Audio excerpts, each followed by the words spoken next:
Welcome in to the Fun Astrology Podcast for Thursday,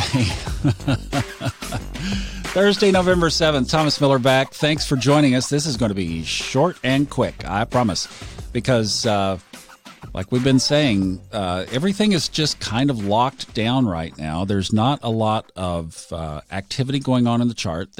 Planets are not moving from one sign to the other. The energies that have been in place are stable at least for about the next couple of weeks.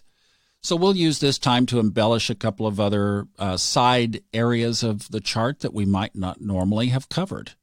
Now, the moon is in its second day in Pisces. So if you've been having some heightened spiritual thoughts or heightened intuitive thoughts or just deep prompts from within to do something, or maybe some area of your life that you need to take on, well, there you go. That's where that's coming from. And since we're kind of talking about subtle energies and playing around in this otherwise fairly stable, established pattern energetically, the moon goes void of course tonight at 8:12 p.m. Now, void of course, we've talked about this several times, is when there are no more aspects with any other planets for the moon between where it is in the sign and when it moves into the next sign. So, for example, if the moon is at 20 degrees Pisces, if it goes void of course at that point, that means there are no other aspects for the last 10 degrees of Pisces. That's an example. So the idea behind void of course is there is basically kind of what it says. There is no wind in the sails for the moon. Therefore, not much wind in the sails for getting anything done productively.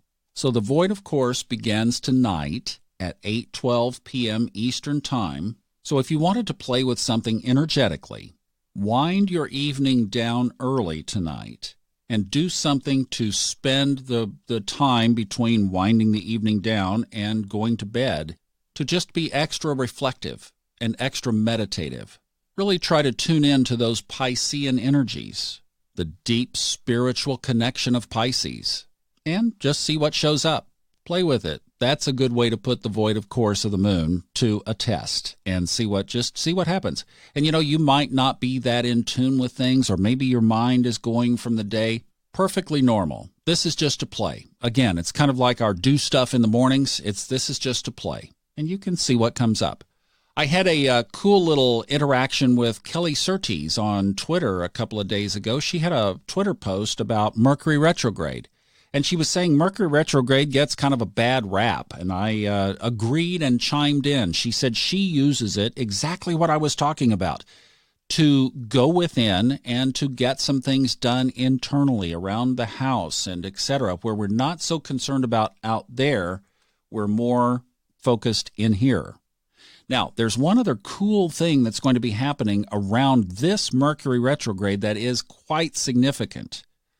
On Monday, November 11th, we will actually be able to see Mercury as it passes in front of the sun. Now, this is a rare occurrence. I mean, you would think that it would happen more often with Mercury passing in front of the sun 3 times a year, but it's a matter of angle and perspective. So the last time this happened was in 2016. The next time it's going to be visible to the Earth is 2032. So this is a substantial thing in the sky. Now, please don't go get your eclipse glasses and try to see it, because first of all, it looks like a pinhead anyway. I mean, we're talking the smallest planet against the biggest object. It's like warped perspective right there. It literally looks like a little pinhead. The only way to see it safely is through a telescope with very sophisticated, precise sun-filtering filters on the telescope. And from the They Walk Among Us file, some people will put the filter on backwards on the telescope. I'm not kidding you. If I'm lying, I'm dying. They will put the thing on backwards and look in the telescope.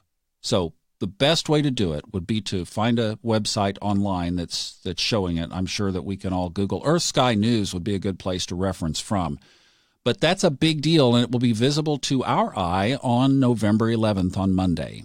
So, meanwhile, we just keep rolling along. Let's see, what have I done? I got a really cool announcement.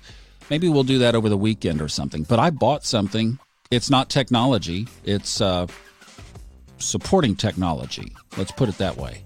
But I'll tell you about it when the time comes. I'm so happy about this. I can't stand it. See you tomorrow for TGI Friday.